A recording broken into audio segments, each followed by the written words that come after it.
abstract line. I love them. So anyway, let's get into this. So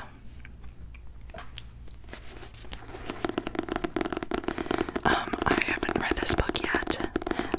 I read Ugly Love by Colleen Hoover. That was a very spicy book. So I've heard good things about this as well. This is like one of her like best-selling books. It's called It Ends With Us. It ends with us, with us, with us. It ends with us, it ends with us, it ends with us. So, not too sure how far we'll get into it. I'm gonna try and read the whole chapter, but the whole chapter is like 20 pages, and I'm a really slow reader, so let's see. So it starts with It Ends With Us.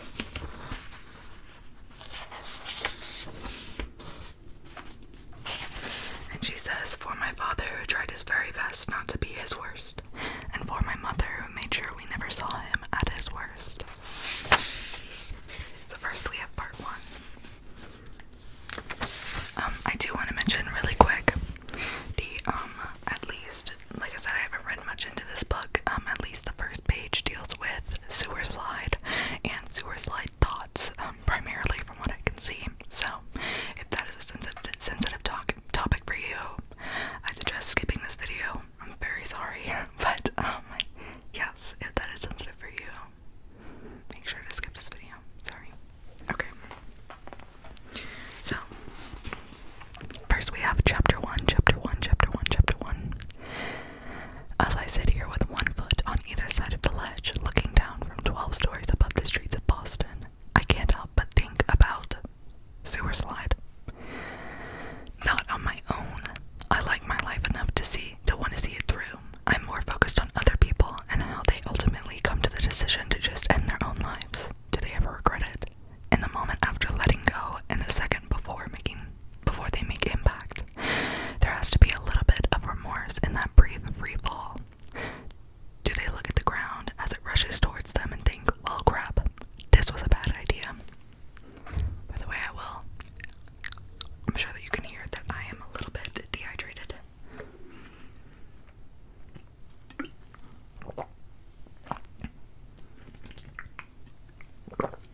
So I'll be drinking water throughout this video to hopefully lessen the wet noise from my mouth. Sorry.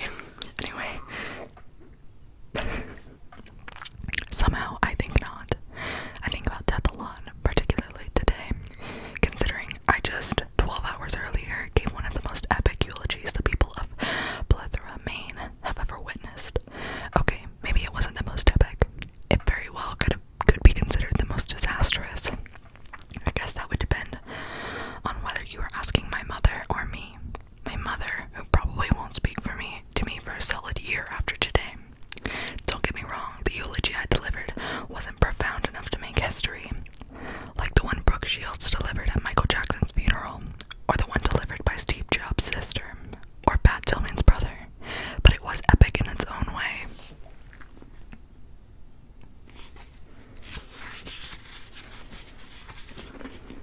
I was nervous at first. It was the funeral of the prodigious Andrew Bloom, after all, adored mayor of my hometown of Plethora, Maine, owner of the most successful real estate agency within city limits, husband of the highly adored Jenny Bloom, the most revered teaching assistant in all of Plethora, and the father of Lily Bloom, that strange girl with the erratic red hair who once fell in love with a homeless guy and brought great shame upon her entire family.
shut again, and footsteps move swiftly across the deck. I don't even bother looking up. Whoever it is more than likely won't notice me back here, straddling the ledge to the left of the door. They came out here in such a hurry. It isn't my fault if they assume they're alone. I sigh quietly, close my eyes, and lean my head against the stucco wall behind me, cursing the universe for ripping this peaceful, introspective moment out from under me. The least the universe could do for me today is ensure that it's a woman and not a man. If I'm going to have company, I'd rather it be a female. Girl. Same. I'm tough for my size and can probably hold my own in most cases, but I'm too comfortable right now to be on a rooftop alone with a strange man in the middle of the night. I might fear for my safety and feel the need to leave, and I really don't want to leave. As I said before, I'm comfortable. I finally allow my eyes to make the journey to the silhouette leaning over the ledge. As luck would have it, he's definitely male. Even leaning over the rail, I can tell he's tall. Broad shoulders create a strong contrast to the fragile way he's holding his head between his hands. I can barely make out the heavy rise and fall of his back as he drags in deep breaths and forces them back out when he's done with them. He appears to be on the verge of a breakdown. I contemplate speaking up to let him know he has company, or clearing my throat, but in between thinking it and actually doing it, he spins around and kicks one of the patio chairs behind him. I flinch as it screeches across the deck, but being as though he isn't even aware he has an audience. The guy doesn't stop with just one kick. He kicks the chair repeatedly, over and over, rather than give away. Beneath the blunt force of his foot, all the chair does is scoot farther and farther away from him. That chair must be made from marine-grade polymer.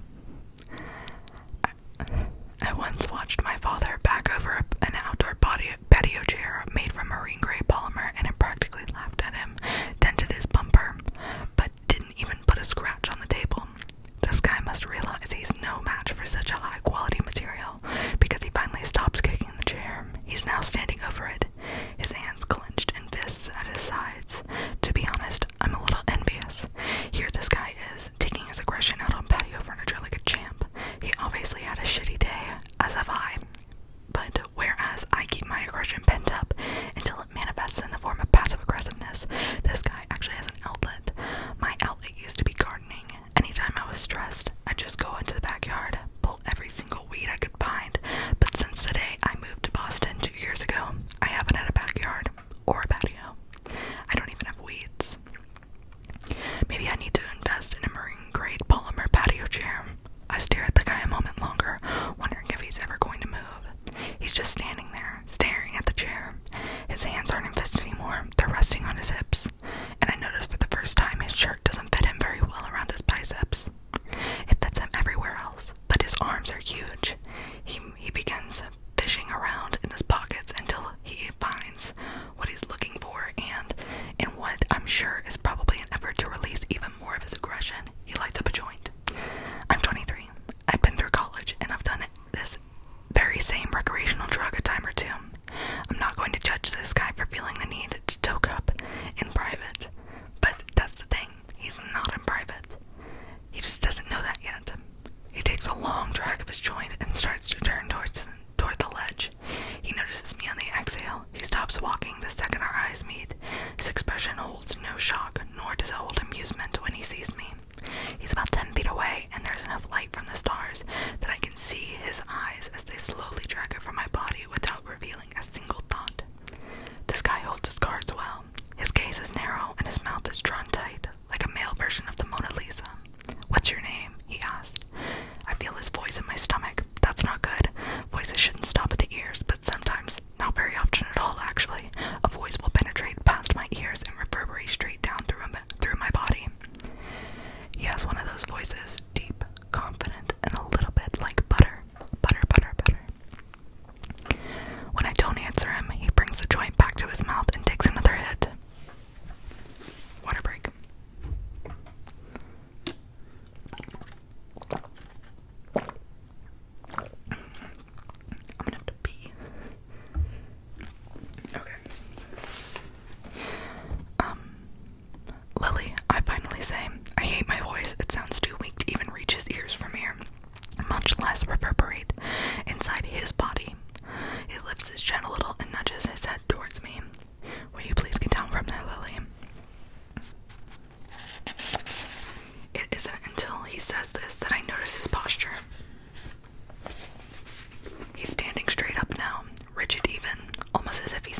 that I'm going to fall. I'm not. This ledge is at least a foot wide, and I'm mostly on the roof side. I could easily catch myself before I fall, not to mention, I've got the wind in my favor. I glance down at my legs and then back up at him. No thanks, I'm quite comfortable where I am. He turns a little, like he can't look straight at me. Please get down. It's more of a demand now, despite his use of the word please. There are 7 empty chairs up here. Almost 6, I correct, reminding him that he just tried to murder one of them. He doesn't find the humor in my response. When I fail to follow his orders, he takes a couple of steps closer. You are a mere 3 inches from falling to your death. I've been around enough for that. I've been around enough of that for one day. He motions for me to get down. You're making me nervous, not to mention ruining my eye. I roll my eyes, swing my legs over. Heaven forbid a joint go to waste. I hop down and wipe my hands off across my jeans. Better, I say as I walk towards him. He lets out a rush of air, as if seeing me on the ledge actually had him holding his breath. I pass him to head for the side of the roof with a better view, and as I do, I can't help but notice how unfortunately cute he is. No, cute is an insult. This guy is beautiful, well manicured, smells like money, looks to be several years older than me. His eyes crinkle in the corners as they follow me. His lips seem to frown, even when they aren't. When I reach the side of the building that overlooks the streets, I lean forward and stare down at the cars below, trying not to appear impressed by him. I can tell by his haircut alone that he's the kind of man people are easily impressed by, and I refuse to feed into his ego. Not that he's done anything to make me think he even has one, but he is wearing a casual Burberry shirt, and I'm not sure I've ever been on the radar of someone who could casually afford one. I hear footsteps approaching from behind, and then he leans against the railing next to me. Out of the corner of my eye, I watch as he takes another hit from his joint. When he's finished, he offers it to me, but I wave it off. The last thing I need is to be under the influence around this guy. His voice is a drug in and of itself. I kind of want to hear it again, so I throw a question in his direction. So what did that chair do to make you so angry? He looks at me, like really looks at me. His eyes meet mine, and he just stares hard, like all of my secrets are right there on my face. I've never seen eyes as dark as his. Maybe I have, but they seem darker when they're attached to such an intimidating presence. He doesn't answer my question, but my curiosity isn't easily put to rest. If he's going to force me down from a very peaceful, comfortable ledge, then I expect him to entertain me with answers to my nosy questions. Was it a woman? I inquire. Sorry, for a second there I couldn't read that. Was it a woman? I inquire. Did she break your heart? He laughs a little with that question. If only my issues were as trivial as matters of the heart. He leans into the wall so that he can face me. What floor do you live on? He licks his fingers and pinches the end of his joint, then puts it back in his pocket. I've never noticed you before. That's kind of weird. This is me talking, Nicole, but that's kind of weird that he licked his fingers, put out the joint, and then just put it back in his pocket. Like, if you have money, get like a little joint holder. Anyway, that's because I don't live here. I point in the direction of my apartment. See that insurance building? He squints as he looks in the direction I'm pointing. Yeah, I live in the building next to it. It's too short to see from here. It's only 3 stories tall. He's facing me again, resting his elbow on the ledge. If you live over there, why are you here? Your boyfriend live here or something? His comment somehow makes me feel cheap. It was too easy, an amateurish pickup line. From the looks of this guy, I know he has better skills than that. It makes me think he saves the more difficult pickup lines for the women he deems worthy. Okay, insecurity problem. Sometimes Colleen Hoover's books are a little bit problematic because they kind of lean more towards like the main characters are very like how women would be in misogynistic worlds where they're very like beta and like they just submit to the men in every situation, not just sexually. Anyway. Okay, cool. You have a nice roof, I tell him.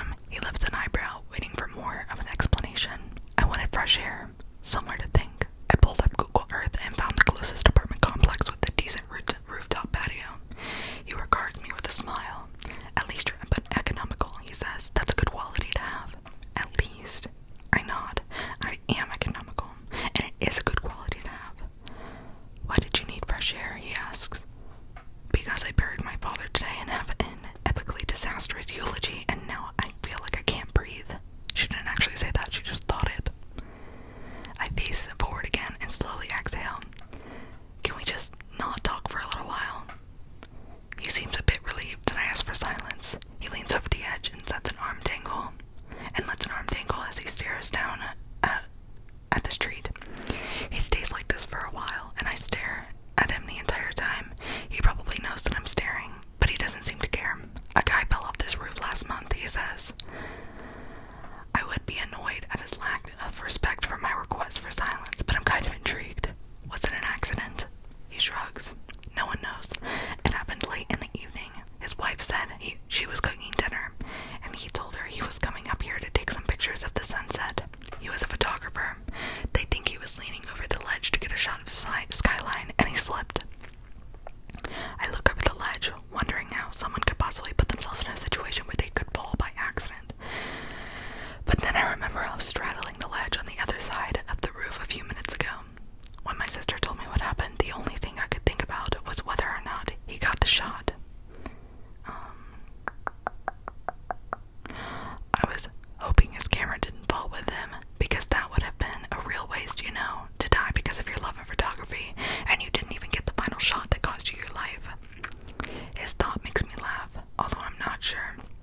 I should have laughed at that. Do you always say exactly what's on your mind? He shrugs. Not to most people. This makes me smile. I like that he doesn't even know me, but for whatever reason, I'm considered most people to him.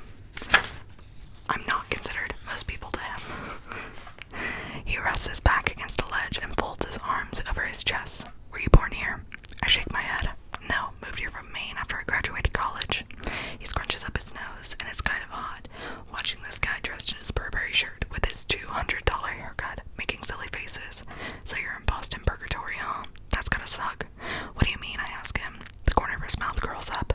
The tourists treat you like a local, the locals treat you like a tourist. I laugh. Wow, that's a very accurate description. I've been here 2 months, and I'm not even in Purgatory yet. So, you're doing better than I am. What brought you to Boston? My residency, and my sister lives here.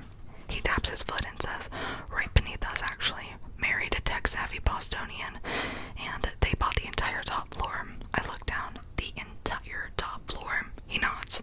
Lucky bastard, works from home. Doesn't even have to change out of his pajamas and makes 7 figures a year.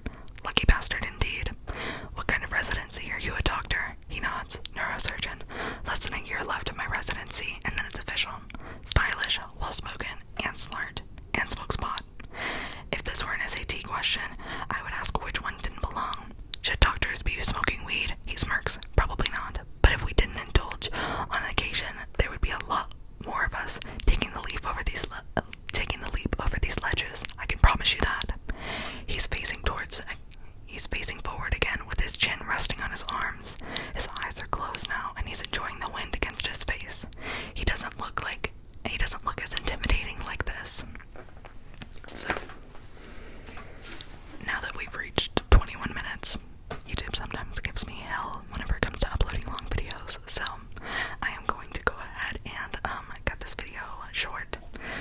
We read about half of chapter 1, so I think I may be making a part 2 right now, just to kind of just read it, and so then you guys can have a second video. So if you like this, there should be a part 2. If there isn't, it's because English wasn't my best friend. But yeah, so I hope that you guys enjoyed this video. I love you, and I'm gonna be trying to make more videos, but I still not push myself. You guys already know. You guys are the best. You guys are so understanding. Anyway, okay, love you guys, and I'll see you guys later.